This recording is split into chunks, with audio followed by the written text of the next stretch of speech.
મેં નવી કાર ખરીદી. પ્લાન હતો કે વીકેન્ડમાં ફેમિલી જોડે બહાર જઈને બસ આરામ કરવો, પણ હકીકતમાં આરામ કરવાનું તો ભૂલી જાઓ. ગુજરાતી ફેમિલી ટ્રીપનો પહેલો નિયમ નાસ્તો તો ફરજિયાત, અને એમાંય મમ્મીને તમે જો ભૂલથી આટલી મોટી બૂટ સ્પેસ બતાવી દીધી એટલે પતી ગયું. પૂરું જ નહીં. સવારના નાસ્તા માટે એક ડબ્બો, લંચ માટે એક ડબ્બો, સાંજની ચા માટે એક ડબ્બો અને ઇમરજન્સી માટે એક ડબ્બો. એટલે નાસ્તાની કઈ ઇમરજન્સી પડે? ઉભર આ મેન વસ્તુ તો રહી ગઈ થેપલાની. ઓહો, જગ્યા તો ખાસી વધે છે.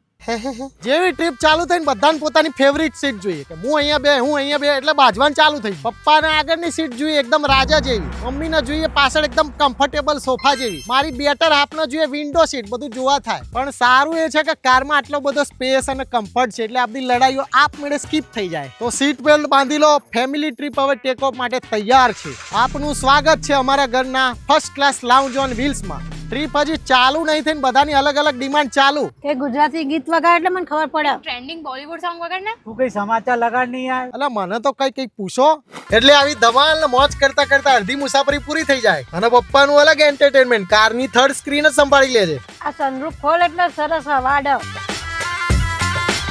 બધા પોતપોતાનો કમ્ફર્ટ લઈને મજા માણી રહ્યા છે. એસી નું ટેમ્પરેચર અલગ કરીને ગોઠાઈ ગયા. ફેમિલી ટ્રીપ નહીં, પૂરું ડિમાન્ડ ડ્રાઈવ છે. અને મને તો કોઈ પૂછતું જ નહીં. ઓર इसी के साथ एक और डब्बा અહીંયા આગળ ઊભી રાખજો ને, આપણે લંચ કરી લઈએ. દેખો તો ભોલી, હજુ એક ડિમાન્ડ, હજુ એક ડ્યુટી. ગઈ મારી ચિલ રિલેક્સિંગ ટ્રીપ.